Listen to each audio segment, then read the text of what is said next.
한 목소리로 공독하겠습니다. 알렉산드리아에서 난 아볼로라 하는 유대인이 에베소에 이르니 이 사람은 학문이 많고 성경에 능한 자라. 그가 일찍 주의 도를 배워 열심으로 예수에 관한 것을 자세히 말하며 가르치나 요한의 세례만 알 따름이라. 그가 회당에서 담대히 말하기를 시작하거늘 브리스길라와 아굴라가 듣고 데려다가 하나님의 도를 더 자세히 풀어 이르더라. 아볼로가 아가야로 건너가고자 하니 형제들이 저를 장려하며 제자들에게 편지하여 영접하라 하였더니 저가 밤에 은혜로 말미암아 믿은 자들에게 많은 유익을 주니 이는 성경으로서 예수는 그리스도라고 증거하여 공중 앞에서 유력하게 유대인의 말을 이기리라. 아볼로가 고린도에 있을 때에 바울이 윗지방으로 다녀 에베소에 와서 어떤 제자들을 만나 가로되 너희가 믿을 때에 성령을 받았느냐? 가로되 아니라 우리는 성령이 있음도 듣지 못하였노라. 바울이 가로되 그러면 너희가 무슨 세례를 받았느냐? 대답하되 요한의 세례로라. 바울이 가로되 요한이 회개의 세례를 베풀며 백성에게 말하되 내 뒤에 오시는 이를 믿으라 하였으니 이는 곧 예수라 하거늘 저희가 듣고 주 예수의 이름으로 세례를 받으니 바울이 그들에게 안수하매 성령이 그들에게 임하심으로 가언도 하고 예언도 하니 모두 12사람쯤 되니라. 바울이 회당에 들어가 석 달 동안을 담대히 하나님 나라에 대하여 강론하며 권면하되 어떤 사람들은 마음이 굳어 순종치 않고 우리 앞에서 이 도를 비방하거늘 바울이 그들을 떠나 제자들을 따로 세우고 두란노 서원에서 날마다 강론하여 이같이 2해 동안을 하매 아시아에 사는 자는 유대인이나 헬라인이나 다 주의 말씀을 듣더라. 아멘. 오늘 설교 제목은 힘이 가득한 도시에서 필요한 힘이라는 제목으로 말씀을 나눌 겁니다.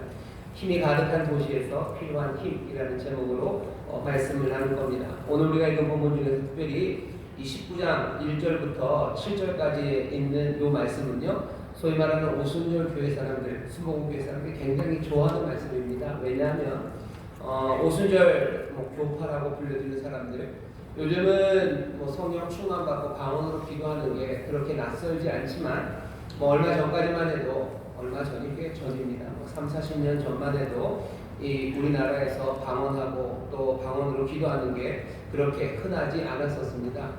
방언으로 기도하는 사람들은 뭔가 이단이라고 가르치는 교회들도 있었고, 지금도 방언의 은사, 이런 은사를 이제는 중지된 거라고, 은사는 그쳤다고 가르치는 그런 교파들도 있습니다. 그 사람들이 이단은 아니에요.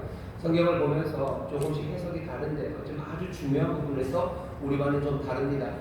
그런데 여기 19장을 읽어보면 또 성령 충만, 그리고 성령 세례, 또 방언 이런 거를 열심히 하고 또 사모하는 사람들에게 이 19장 말씀은 꽤나 힘이 되죠. 바울이 에베소에 있는 어떤 제자들에게 물었는데 묻는 오고 가는 대화가 이상해요. 믿을 때 성령을 받았느냐라고 바울이 묻습니다. 다짜고짜 묻는데 그냥 묻는 건 아닌 것 같고 바울이 뭐가 조금 이상하다고 생각했기 때문에 물은 것 같아요. 우리도 그냥 여기 교회에서 갑자기 누굴 붙잡고서 당신 성령 받았어? 이렇게 다짜고짜 묻지는 않죠. 하지만 어떤 제자들이나 사람들이 뭔가 바울이 왔을 때 이상한 게 있었기 때문에 물었을 겁니다. 믿을 때 성령 받았느냐? 그랬더니 그 사람들이 뭐라고 대답해요? 우리 성령 그런 거 들어본 적도 없답니다. 가로되 우리는 성령이 있음도 듣지도 못했다. 그러니 바울이 깜짝 놀라죠. 그럼 너희들 세례를 받았을 거 아니냐? 너는 무슨 세례 받았지? 그랬더니 요한의 세례 요한이 베풀었던 그 세례 우리는 그거 받았대요. 그러니 바울이 가르칩니다. 아하, 그게 아니라 요한 뒤로 요한이 말하지 않았냐? 내 뒤에 오시는 이가 그가 성령으로 세례를 주겠다고 하셨는데 요한은 신들배를 들기도 매기도 감당치 못할 그분이 바로 예수. 그런 예수의 이름으로 세례를 받아야 돼요.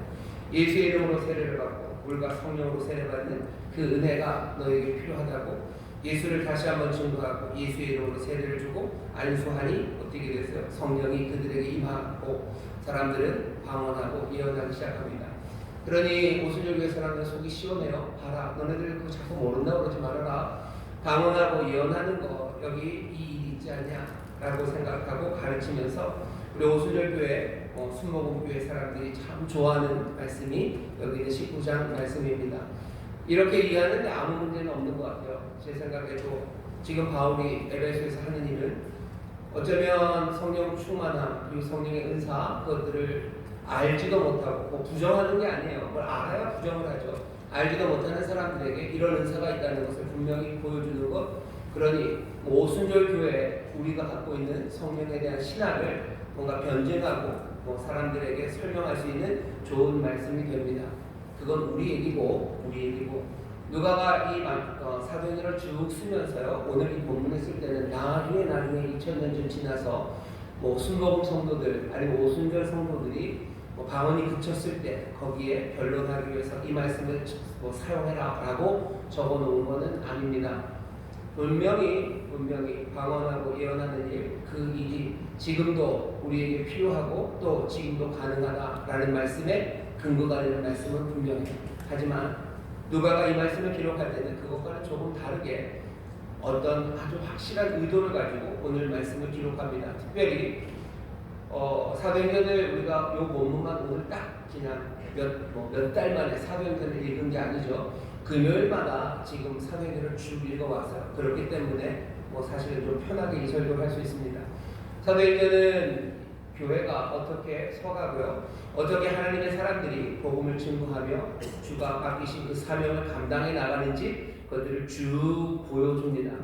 뭐 나오는 사람들이 있고요, 일어나는 여러 가지 역사가 많아요.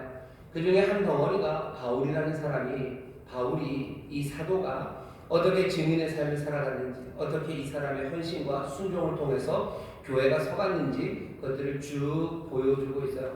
그런데 이 누가 바울과 함께 동행하며 이 사도행전을 기록하고 나중에 기록한 이 누가가 뭐 여러 가지 이야기들을 쓰는데요. 에베소의 이야기에서는요 조금 다르게 쓰기 시작합니다. 우리가 이제껏 봐왔어요. 바울이 그냥 아테네로 쓱 가죠. 베레아에 있다가 뭐 사람들이 뭐라고 그러니까 그냥 어디로 가는 거예요? 그냥 쓱 어디로 아테네로 갑니다. 아테네를 가서 또 뭐 복음 증거하다가 또 뭐 갈만하니까 어디로 가요? 그냥 고린도로 그냥 또 배 타고 갑니다. 고린도에 갔다가 그냥 또 떠나기 시작해요. 갱그레에서 우리가 읽은 부분 조금 앞에 보면 뭐 삭발을 하고 머리를 깎고 뭐 다시 배를 타고 그 고린도는 유럽이죠. 유럽에서 다시 소아시아 쪽으로 건너와서 뭐 여기 들렸다가 어떻게 갔다가 늘 가는 게 쓱 가는 거예요. 마게도냐로 넘어갈 때만 좀 달랐어요. 성령님이 뭐 가로막고 뭐 환상 가운데 마게도냐 사람이 와서 우리를 도와라. 그래서 뭐 갑니다. 그 정도예요. 그냥 바나바와 바울이 왜 구브로로 갔는지 뭐 설명은 별로 없어요. 성령님이 인도하셔서 구브로로. 하지만 우리는 알죠. 바나바의 고향이 구브로기 때문에 그리로 갔을 거예요. 그래서 선교하기 시작하고 그냥 그렇게 여기 저기로 갑니다.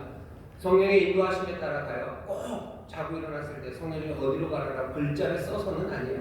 분명히 성령님 인도하시지만 바울이 생각했을 때 가장 좋은 곳이에요. 가장 좋은 곳은 보통 옆 동네죠. 옆 동네. 뭔가 도망가야 되면 조금 작은 동네로, 또 백길이 열리면 백길로, 그냥 자기의 판단에 복음이 들려져야 되고 또 내가 갈 수 있는 그곳으로 가장 선한 판단을 하며 바울은 움직여 갔어요. 바울이 그렇게 움직여 가는 거 그냥 누가는 그대로 써갑니다. 이리로 갔다. 하지만 에베소는 달라요. 에베소는 다릅니다. 그냥 에베소에 갔다 그러면 되는데 오늘 19절에 보면 19장 1절입니다. 아볼로가 고린도에 있을 때 바울이 윗지방으로 다녀 에베소에 와서 요거만 보면 그냥 에베소로 왔군. 이제 늘 벌어지는 그 일이 이루어지겠군 이라고 생각하지만 그 앞에 18장 18절서부터 28절까지 11절에 걸쳐서요. 누가는 셋업을 합니다. 무슨 셋업을 하냐면요. 고린도를 떠나서 바울이 다시 소아시아 쪽으로 건너가요. 건너가서 예루살렘에도 들리고 다시 안디옥으로 갔다가 여기저기를 돌아다니는 그 중간에 잠깐 에베소를 들렸었대요.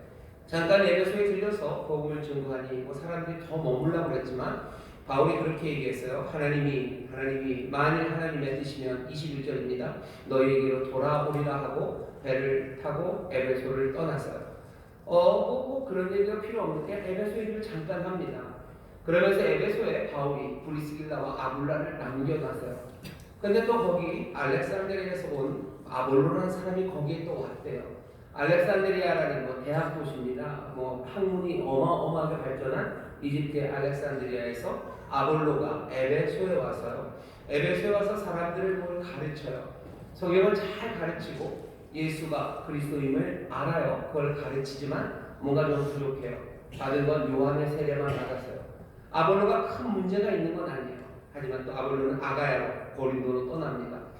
그 얘기를 쭉 써놔요. 왜 그냥 이전에 했던 것처럼 바울이 고린도를 떠나서 소아시아 쪽 갔다가 예루살렘 갔다가 그 위쪽으로 돌아다니다가 그냥 또 에베소 왔다 그러면 될 건데, 지금 여기 누가는 에베소라는 상황 미리 바울이 제대로 도착하기 전에 에베소의 상황을 미리 얘기합니다. 고린도의 상황을 미리 얘기한 적 없어요. 아덴의 상황을 미리 얘기한 적 없어요. 데살로니가, 빌립보 거기의 상황을 미리 얘기한 적 없습니다. 그런데 여기 에베소만 누가는 바울이 오기 전 지금 이 상황을 세팅을 해놓습니다. 셋업을 하는 거예요. 셋업을 하는 건 늘 그렇습니다. 결정타를 내리기 위해서. 권투도 그렇죠. 권투도 셋업을 하는 겁니다. 잽잽잽 치면서 가드를 조금씩 벌리는 거죠. 그리고 손방 빵 때리는 거예요. 에베소 이 이야기는요, 누가가 심혈을 기울여서 지금 쓰고 있어요. 왜 그러냐면 바울이 했던 모든 전도 여행의 절정이 지금 여기 에베소에서 이루어집니다. 아니 많이 남았는데요. 그렇죠? 사도행전 28장까지 남았어요. 하지만 21장서부터 28장까지는 바울이 예루살렘에 갔다가 잡혀서 그 다음부터는 로마로 가는 길입니다. 어떻게 보면 그냥 잡혀가는 길이에요. 자기가 가고 싶어서 가는 거 아닙니다. 그냥 로마가 힘을 가지고 로마의 권력이 로마까지 바울을 끌고 가는 거죠. 그렇다고 해서 로마의 뜻대로 되지는 않아요. 하나님의 인도하심 따라 가긴 가지만 어쨌든 21장서부터 28장까지는 바울이 잡혀서 로마로 끌려가는 곳의 이야기예요. 바울이 자기의 발로 하나님의 말씀에 순종하기 위해서 움직여갔던 어쩌면 선교의 마지막은 여기 에베소가 절정입니다. 에베소가 절정입니까? 절정으로 지금 누가가 셋업을 하고 있어요. 20장 가면 19장 끝까지 에베소 이야기고 20장에 가면요, 바울이 그냥 처음에 전도했던 동네를 한 1000km쯤 되는 지중해 일대를 막 돌아다니는 이야기를 아주 그냥 짧게 씁니다. 짧게 써요. 그리고 나서는 또 20장 마지막은 에베소의 장로들을 만나서요, 정말로 눈물겹고 감동적인 이야기를 에베소 장로들에게 남겨요. 그러니 잡혀가기 전 21장 그 전 20장까지 19장 18장 중간서부터 20장까지는 몽땅 다 에베소 이야기입니다. 다닌 곳은 훨씬 더 많아요. 지중해를 삥 돌았어요. 하지만 이야기하고 싶은 것은 에베소 이곳에 관한 이야기예요. 왜 그랬을까? 왜 이 에베소에 왜 이 모든 걸 담았을까? 잘 보시면 바울이 전도하러 갔을 때 패턴이 거의 비슷합니다. 회당에 갔다가 회당에서 쫓겨나면 이방인에게로 갔다가 그리고 핍박이나 무슨 이유가 있으면 다른 도시로 지나갔어요. 그런 같은 이야기, 똑같은 패턴이 그냥 도시마다 그냥 계속해서 반복만 됐을까? 아니요, 그렇진 않습니다. 사도행전을 잘 보시면요, 특별히 여기 에베소로 오기 전에 머물렀던 곳이 고린도입니다. 고린도에서 18개월 동안을 있었어요. 에베소에서는 어쩌면 2년 아니면 2년 3개월을 에베소에서 있었습니다. 바울이 이렇게 오래 머무른 데는 없어요. 고린도 전에 있었던 아테네에서는 얼마나 있었습니까? 얘기를 읽어보면 한 며칠 읽었을까요? 처음 갈라디아 지방에서 전도를 하러 돌아다닐 때는 어떤 교회에서는 하루 이틀, 그게 다예요. 그냥 하루 얘기하다가 그냥 터가지고 도망가야 됐고, 하루 이틀 머물러 빌립보 유럽으로 건너가서도 며칠, 데살로니가에서 아마 몇 주쯤 있었을 겁니다. 바울이 굉장히 짧게 움직여갑니다. 길어봐야 몇 주였어요. 하지만 고린도에 갔을 때 얘기가 달라요. 18개월 동안 거기서 가르쳤어요. 고린도를 떠나서 여기저기 돌아다녔지만 결국 얘기하고 싶은 데는 어디? 에베소. 여기에서는 짧게는 2년 아니면 2년 3개월 동안 바울이 거기 머무릅니다. 사도행전은 다 나오지 않아요. 하지만 나중에 고린도 후서에 보면 바울은 에베소에서 2년 3개월 동안 있는 동안 그냥 두란노에서 아주 평화롭게 말씀을 전하는 것만은 아니에요. 에베소에서 자기는 죽을 것 같았대요. 정말로 힘들고 어려운데도 바울은 2년 3개월을 거기서 머물며 가르칩니다. 어떻게 보면 노련해진 거예요. 처음에 회당에 갔을 때 복음을 전도하면서 사람들을 그냥 막 격동을 시켰었나 봐요. 하지만 이제는 점점 노련해지죠. 아덴에서 공적으로 복음을 증거하고 또 고린도에서 이런 사람 저런 사람 만나며 복음을 증거하면서 바울은 굉장히 노력해진 것 같습니다. 그러니 에베소에 있는 회당에서도요, 3달 동안요, 회당에서 보통 그냥 가자마자 쫓겨날 때가 많았어요. 하지만 오늘 본문에 보면 8절에 바울이 회당에 들어가 3달 동안을 담대히 하나님 나라에 대하여 방문하고 권면했대요. 회당에서도 쫓겨나지 않을 만큼 바울은 노력해졌어요. 계속해서 그 사람들을 바꿀 수 있을 만큼 그렇게 노력하게 예수 그리스도를 전합니다. 그렇다고 타협한 건 아니에요. 그 말씀에 누구는 또 예수를 믿기 시작하고 또 여전히 누구는 반대하기 시작합니다. 그럼 나가죠. 나가서 두란노에서 2년을 두란노에서 가르치는 게 너무너무 편안해서는 아닙니다. 아까도 말씀드렸죠. 고린도후서에 보면 바울은 에베소에서 죽을 만큼 힘들었어요. 그래도 두란노 그곳에서 복음을 증거합니다. 처음과 그리고 지금 에베소에서 바울은 달라졌어요. 굉장히 완숙합니다. 원숙하고 성숙하게 지금 이 말씀을 전해요. 바울이 시간이 지나면 변했어요. 에베소라는 도시도 만만치 않습니다. 에베소는 그 당시 소위 말하는 그레코 로마이라는 그 문명, 그 문화 안에서 에베소라는 도시는 어마어마한 도시예요. 에베소의 사람들은 나중에 한 2주쯤에 우리가 한번 보겠지만 아뎀이라는 신전이 있습니다. 아뎀의 신전이 얼마나 크냐면요, 지난번에 갔었던 아테네에 있는 파르테논 그 신전보다 4배가 크답니다. 신전이 4배가 커요. 아덴에 있는 파르테논보다 4배가 큰 신전이에요. 그러니 지금 그리스에 가시면, 아테네에 가시면 파르테논 신전을 보실 수 있죠. 하지만 그것보다 4배 사이즈를 생각하시면 돼요. 에베소에는 지금 그 신전이 있냐? 그 신전은 없습니다. 그 터만 남아있어요. 사이즈를. 그러니 상상해야 돼요. 소위 말하는 옛날에 소녀중앙에 세계 고대 7대 불가사의고 그럴 거 나올 때 피라미드 이런 것과 함께 나오는 게 늘 에베소의 아데미 신전입니다. 신전을 그렇게 크게 지을 수 있다는 건 무슨 얘기예요? 돈이 있다는 얘기예요. 돈만으로 못 짓습니다. 지을 수 있는 사람이 있어야 돼요. 보통은 누가 짓습니까? 대통령이 줘요. 천만에 노예가 짓는 거예요. 돈이 있고 노예가 있다는 건 거기는 어마어마한 상업도시라는 겁니다. 지중해 어쩌면 최대 상업도시, 최대 무역도시가 에베소예요. 거기는 뭔가를 그렇게 아름다운 걸 지을 수 있다는 건요, 문화적으로도 굉장히 발전한 곳이라는 것이 증거가 됩니다. 문화가, 돈이, 그리고 신전이, 정치가, 군인이, 상인이, 그리고 온갖 노예들이 가득한 도시가 에베소예요. 그 지중해 연안, 그 문명에 어쩌면 총알처럼 서 있는 곳이 그 에베소라는 찬란했던 도시입니다. 거기에 지금 원숙해진 바울이 지금 그곳에서 복음을 증거하고 있어요. 이제껏 바울이 도시마다 갔을 때는 그냥 몇 사람, 어떤 때는 한 개인, 이름 모를 개인, 아덴에서도 그냥 몇 명, 그렇죠. 몇 명 바꿔내요. 어떤 때는 좀 더 많이. 고린도에서는 물론 18개월이나 있었으니 훨씬 더 많은 사람들. 하지만 에베소에서는 전혀 다른 이야기를 합니다. 뭐냐 하면 한 개인이 예수를 믿고 한 가정이 구원을 얻고, 그래서 좀 더 많은 헬라의 귀인들이 아니면 좀 더 많은 유대인들이 믿었다, 그 정도가 아니에요. 에베소는 달라졌습니다. 어떻게 달라져요? 나중에 보면 알겠지만 성 전체가, 도시 전체가 요동하기 시작합니다. 그 전까지는 하나님의 말씀을 증거하는 바울을 통해서 한 개인들 아니면 몇몇 사람들의 마음이 흔들렸다면 여기 에베소에서는 달라요. 온 도시가 흔들려요.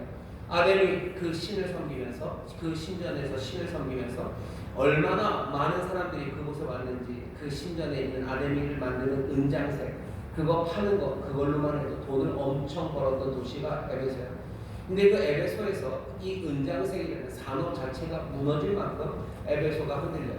물론 에베소의 100%가 다 예수를 믿는 건 아닙니다. 하지만 그것은 흔들 만큼이에요.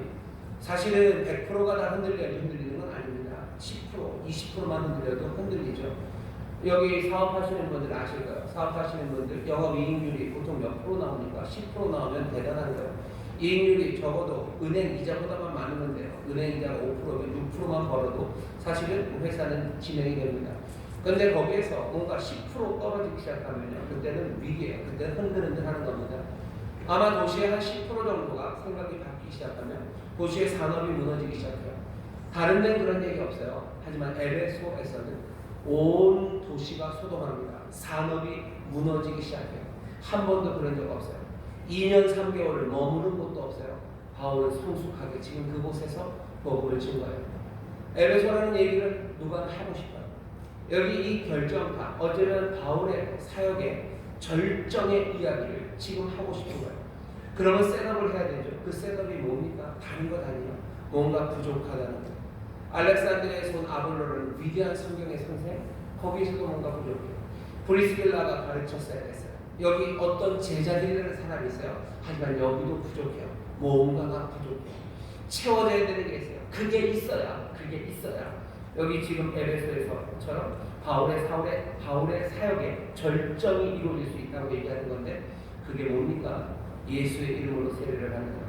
예수의 이름으로 세례를 받고, 그리고 또 뭐죠? 성령의 능력으로 충만해지는 겁니다. 오늘 설교 제목이 힘이 가득한 도시에서 지금 필요한 힘입니다. 왜? 이 도시를 흔들기 위해서요. 도시를 흔들기 위해서 지금 누가는 셋업을 하는 겁니다. 성령의 능력이 있어야 돼요. 성령의 능력 없이는 이 일이 이루어지지 않아요. 바울의 사역에 이게 왜 절정인 줄 아십니까? 여러분들 사도행전 처음 시작이 어떻게 되는지 아세요? 사도행전 1장 1절, 1장 2절. 장선정 원사님 외우실 수 있나요? 뭘 외우시죠? 저도 잘 못 읽겠습니다. 근데 뭐 데오빌로 얘기하는 거죠. 데오빌로 내가 전에 이런 얘기했으니까 내가 신실하게 얘기하겠다. 1절, 2절 얘기하고 3절 본 내용의 처음 시작은 뭐죠? 부활하신 예수님께서 제자들에게 하나님의 나라, 하나님 나라의 일에 대하여 말하기 시작했어요. 처음 시작은 하나님 나라의 일을 예수님 말씀하십니다. 1장 6절에서 제자들이 물어요. 이스라엘의 나라를 회복하시니, 이스라엘의 나라, 그 나라는 앞에 말했던 그 나라입니다. 이스라엘, 여기에 하나님의 나라를 회복하시는 것이 지금입니까? 라고 물어요. 예수님이 그것에 대해서, 지금 때에 대해서는 나한테 묻지 말아라. 그건 하나님 내 아버지가 알아서 하실게요. 너희가 해야 되는 건 뭡니까? 너희는 기다리면 돼요. 너희에게 성령이 임할 거예요. 성령이 너에게 임하시면 너희가 권능을 얻고 예루살렘과 유다와 사마리아 땅끝까지 이르러 내 증인이 되리라 라고 답을 하셔요. 하나님의 나라에 대해서 뭐라고 가르치셔요? 하나님의 나라 하나님께서 이루실 거예요. 그 대신 너희가 해야 될 일은 성령의 권능을 받아서 그것을 증거하는 일을 하래요. 지금 에베소에 하나님의 나라가 임합니다. 그 전까지는 한 개인의 삶에 하나님의 나라가, 한 개인에게 예수가 그리스도가 되시고 왕이 되셨다면 이제는 얘기가 달라진 거예요. 한 도시에 예수가 왕이 되셔서요, 하나님의 나라가 그 에베소에 임하는 이야기입니다. 여기 오늘 본문을 보면 바울이 갑자기 19장 8절에서 바울이 회당에 들어가 석 달 동안 담대히 하나님 나라에 대하여 강론한다고요. 하나님 나라에 대하여 바울이 가르친다는 이야기가 다른데 그렇게 많이 없습니다. 여기에 있어요. 그리고 또 어디에 있어요? 사도행전의 제일 마지막 28장 31절인가요? 거기 보면 사도행전의 마지막입니다. 바울이 무슨 얘기하면서 끝나요? 하나님 나라 이야기하고 있는데 아무도 그것들을 막고 금할 사람이 없더라 하면서 끝나는 거예요. 사도행전의 처음 시작 1장 3절, 28장 31절 처음과 끝은 뭐가? 하나님의 나라가 거기에 있어요. 하나님의 나라를 예수님 말씀하셨어요. 사도행전 제일 끝에서 이제 누가? 바울이 하나님의 나라를 말합니다. 예루살렘, 그 감난산, 그곳에서 예루살렘에서 말해요. 예루살렘에서 하나님의 나라를 말합니다. 하나님의 나라를 가르치고 선포해요. 그리고 바울이 로마에서 하나님 나라를 말합니다. 그 절정, 그 증거가 로마가 흔들리는 건 아직 보이지 않았어요. 하지만 사도행전에서 한 도시가 흔들리는 것, 예루살렘은 한 번 흔들렸어요. 생각나시죠? 그 기도하는 가운데 마가의 다락방 그것을 흔들며 하늘의 영이 임하죠. 베드로가 뛰어나와서 그 예루살렘에서 복음을 증거할 때 사람들이 소동했어요. 3,000명이나 되는 사람들이 회개하고 예수님께 나와 삶을 새롭게 가졌지만 거기에 예루살렘이 흔들렸다는 이야기는 없어요. 하지만 에베소는 다릅니다. 에베소는 온 도시가 소동하고 온 도시가 뒤집어지기 시작해요. 누가는 그 얘기를 하고 싶어요. 여기에 이 절정이 있어요. 이 하나님의 나라가 임하는 건 그냥 안 돼요. 그냥 안 됩니다. 이건 처음에도 그러셨어요. 너희가 성령이 너에게 임하신다. 너희가 기다린다. 성령을 기다려라. 너희가 성령이 너에게 임하시면 이 일이 된다고 말씀하시고 에베소 이 일 시작하기 전에 셋업이죠. 성령 이것이 부족하면 안 돼요. 어떤 제자들로는 안 된다. 어떤 제자들로는 안 된다. 19장 1절에 아볼로가 고린도에 있을 때 바울이 윗지방으로 다녀 에베소에 와서 어떤 제자들을 만났습니다. 어떤 제자들? 이 제자들이 누구예요? 우리는 알죠. 뭔가 그리스도인이지만 그리스도인이 아닌 것 같은 사람들이에요.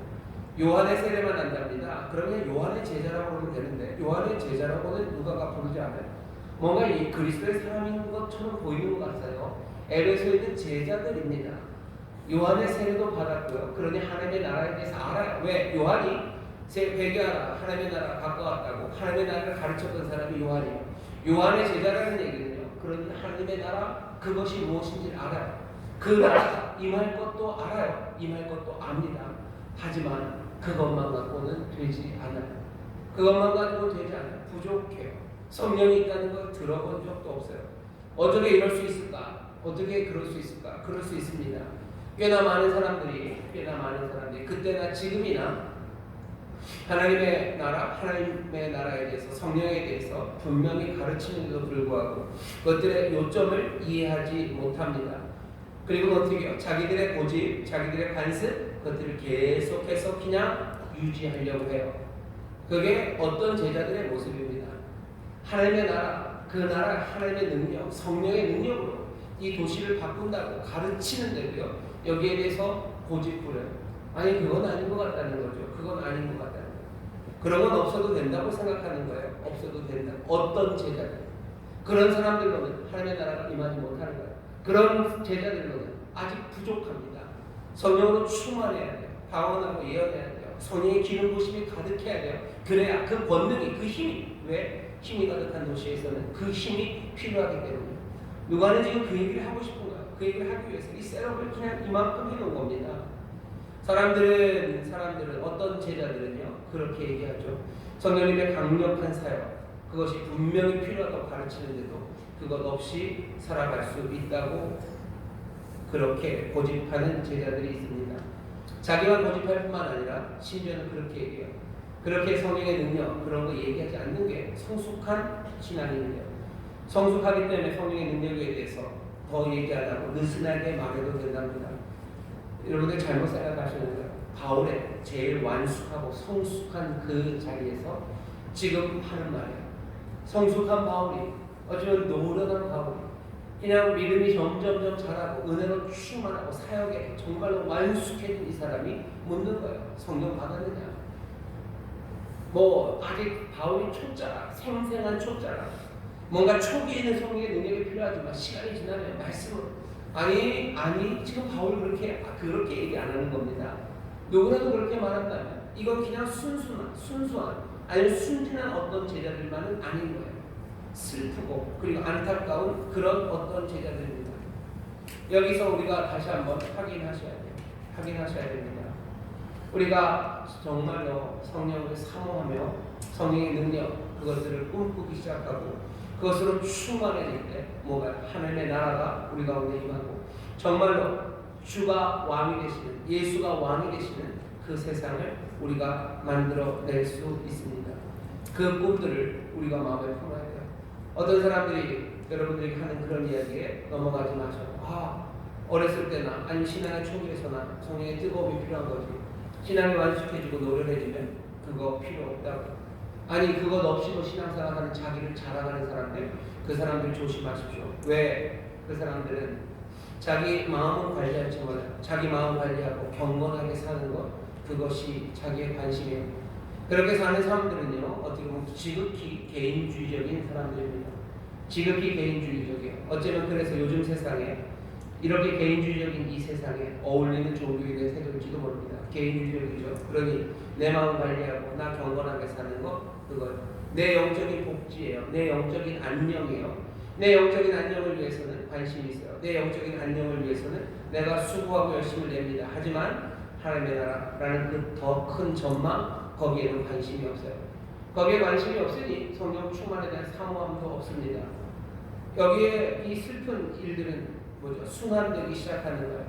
뭔가 의무는 감당합니다. 어떤 제자들은 의무는 감당해요. 하지만 정말로 감미로운 기쁨 그것을 할 수 있는 순종 그리로는 나가지 못해요. 믿음으로 앞으로 전진해 나가는 순종 그런 것들을 보지 못합니다. 하나님께서 압도적인 능력으로 성령의 임재로 성령의 감당할 수 없는 그 뜨거움으로 휘몰아치는 능력으로 내 삶을 바꾼 것 그것들을 경험하지 못했기 때문에 내가 세상과 다른 사람들 그것을 성령의 능력으로 바꿔낼 수 있고 하나님의 나라 그것에 임할 수 있다는 그런 소망 그런 기대, 그런 꿈과 비전, 그런 거를 품지 못합니다. 그러니 뭐 하는 거예요? 내 신앙, 내 마음 관리하고 내가 거기서 경건하게 살아가는 것, 거기에 매몰되는 겁니다. 어떤 제자들은 그런 사람들이었어요. 어쩌면 우리들 중에도 이런 어떤 제자들이 있을지도 모릅니다. 오늘 온 성도며 오늘 혹시라도 어떤 제자들이 여기 계시다면 다시 한번 들으시오. 그건 성숙한 신앙은 아니고요. 어떻게 보면 굉장히 개인주의적인 신앙이고요. 그리고 그것은 예수님께서 우리를 부르신 부르심과 굉장히 먼 상황이고, 그리고 그건 슬픈 신앙이고, 그것은 하나님의 영광, 그 영광을 누리지 못하는 부족한 상황입니다. 에베소 바울이 가기 전에 뭔가 부족했어요. 필요했어요. 오늘 우리가 듣고 다시 한번 우리에게 채워져야 합니다. 성령의 능력을 사모하십시오. 힘이 난무하는, 힘이 가득한 도시에서 필요한 힘, 그 힘을 우리에게 주십니다. 그 힘으로 부딪히셔. 주일만 아니라 나머지 그 6일 동안에도 우리는 그 신앙으로 부딪혀 나가기 시작해야 돼요. 부딪혀 나가기 시작하면 내가 포기할 것 많고 감수할 것이 많다는 걸 알게 됩니다. 포기해야 되는 것 많고 감수해야 될 것 많은데 내 힘으로 안 되죠. 그러니 괴롭고 그 간격을 어떻게 메울지를 모르게 되는 겁니다. 앞으로 가는 수밖에 없어요. 부딪히며 우리에게 주신 능력이 발산되고, 그렇게 성령의 능력으로 하나님의 나라가 우리를 깨뜨리며 임하는 것, 하늘을 여시고 내 삶을 깨뜨리며 임하시는 것, 그것들을 보게 됩니다. 하늘이 열리고 하늘이 찢어지며 하나님의 나라가 임하며 내 삶이 찢어지며 하나님의 나라가 임하는 겁니다. 나는 죽습니까? 그렇죠. 내가 죽어야 삽니다. 하나님의 나라는 그렇게 우리 가운데 임합니다. 우리가 살고 있는 이 인천은요, 힘이 가득한 도시임에 분명합니다. 어제 사회복지법인 성산 하모니 재단 이사회가 있었어요. 우리 성도님들이 기도하시고 또 헌신하셔서 우리 교회가 세운 복지법인입니다. 저쪽 우리 성산효대학원대학교 앞에 복지관이 있죠. 그 건물이 있어요. 근데 그 복지법인이 거기만 하는 건 아니고요. 위탁을 받아서 서구, 인천 서구입니다. 아동보호 전문기관, 그리고 아이돌봄지원센터 두 기관을 운영을 하고 있습니다. 서구에서 그 일을 하고 있어요. 아이돌봄지원센터는 그런 거죠. 저녁에 아니면은 부모님들이 돌볼 수 없는 아이들, 돌볼 분들을 보내주는 거예요. 보내주고 비용은 정부에서 대죠. 85%를 내고 15%는 당사자가 15%를 내요. 그래도 또 어려우신 분 있죠. 기초생활수급 대상자, 차상위, 그럴 때는 하나도 안 내고 다 지원이 되고 그런 게 있습니다. 갑자기 눈이 번쩍 떠지는 분이 계셔요. 그런 게 있습니다. 그런 게 있어요. 그거 다 관리하는 기관이에요. 그 기관을 다른 데서 지금 서구는 적어도 우리 교회 기관에서 지금 하고 있어요. 그래서 여러분들 자랑할 건 아니지만 여러분들 기도해 주시고요. 그 서구 아이들, 서구에서 돌봄이 필요한 아이들에게 돌보는 분들 보내는 거 지금 우리 교회 그 재단에서 지금 하고 있는 겁니다. 또 뭐가 있냐면 비슷하게 같이 하고 있는 게요. 아동 보호 전문기관이라고 해서요. 학대 피해 당한 아이들 계속해서 가서 살펴보고 문제 있는지 확인하고 하는 거. 서구에 있는 아이들은 우리 재단에서 위탁을 받아서 지금 운영을 하고 있어요. 우리 교회가 우리는 뭐 아무것도 안 하고 있다. 제가 생각하는 우리 교회만 하는 데는 없어요. 뭐 더 있겠지만 어제 이사를 가서 거기 센터장님, 관장님 얘기를 좀 듣는데 그 중에 하나가 대한민국에서 학대 피해를 받는 아동 숫자 1등이 어딘지 아셔요? 자랑할 일은 아닙니다. 안타깝게 인천 서구가 학대 피해도 전국 1등이랍니다. 제일 많대요. 어둠의 힘이 강력한 도시, 인천이 될 수 있습니다. 서구만의 이야기는 아니에요. 힘이 가득한 도시예요. 힘이 가득한 도시에서 필요한 힘은 뭔지 우리가 다시 한번 보셔야 돼요. 어제나 성령의 능력이 가장 필요한 곳이 어딘지, 그러니 부으시고 역사하실 곳이 어딘지 우리는 다시 한번 분명히 보게 됩니다. 지금 제가 한 모든 설교도 사실은 다 셋업이에요. 다 셋업이에요. 무슨 얘기하고 싶은가요? 여기 인천 이곳에 힘이 가득한 이 도시에 필요한 힘이 뭔지 다시 한번 보죠. 나 혼자 보존하고 나 혼자 경건하게 살려면 없어도 될지 모릅니다. 하지만 정말로 하늘의 나라가 예수가 오셔서 주가 되시고 왕이 되심으로 이 세상이 하늘의 나라, 그 나라가 능력으로 임하는 것을 보기를 원하는 사람입니다. 정말로 아버지의 뜻이 이 땅에서 이루어지기를 원하는 사람입니다. 정말로 하나님의 평강이 이 땅에 가득하고 하나님의 은혜의 강물이 이 땅에 흐르고 많은 슬픔의 사람들이 기쁨을 얻고 주저앉는 사람이 일어서기를 원하는 하나님의 나라, 그 나라가 언제 임하는지를 궁금해하고 마음에 품는 그 모든 사람들은 오늘 이 말씀을 들으셔야 돼요. 힘이 가득한 이곳이, 이곳 인천에 하나님의 영이, 하나님의 능력이, 성령의 능력이 우리 가운데 임해야 됩니다. 그러면 이 땅은 변할 거예요. 이 땅은 변합니다. 여기 서구에서 오신 분들 오늘 이 밤에 간절히 기도하셔요. 인천에 있는 모든 분들, 여기 거의 다 인천, 서울에서 오신 분들은 그냥 살살 기도하셔도 좋습니다. 하지만 여기 힘이 가득한 이 도시에서 다시 한번 부으시고 역사하시는 그 힘, 그 능력을 구하죠. 성령의 능력을 구하죠. 그리고서는 그 능력으로 부딪혀가기 시작하는 거예요. 나를 위해 내 경건과 내 마음을 지키기 위한 게 아니라 하나님의 나라를 위해서, 하나님의 나라를 말하고 하나님의 나라가 임하는 그 놀라운 비전과 꿈을 향해서 달려나갈 수 있도록 우리가 다 같이 함께 기도하며 또 안수할 때 하나님의 영 우리 가운데 임하고 그 능력으로 우리를 채우십니다. 그 능력이 뭘까? 여러분 궁금하시죠? 오늘 성령의 충만한 가운데 주시는 지혜예요. 성령의 충만한 가운데 깨닫게 하시는 진리입니다. 그리고 우리에게 주시는 소망이고 용기고 담대함이고 그리고 재능이고 또 세상을 감당해낼 수 있는 놀라운 능력입니다. 오늘 주십니까? 예, 오늘 주십니다. 힘이 가득한 곳에 필요한 힘이 무엇인지 분명히 알고 구하는 우리들에게 오늘 성령의 충만함을 주십니다. 우리 자녀들에게는 여기 고등학생들이 있어요. 지혜를 주실 거예요. 지혜 주셔야 돼요. 용기를 주셔야 돼요. 순전한 마음 주셔야 돼요.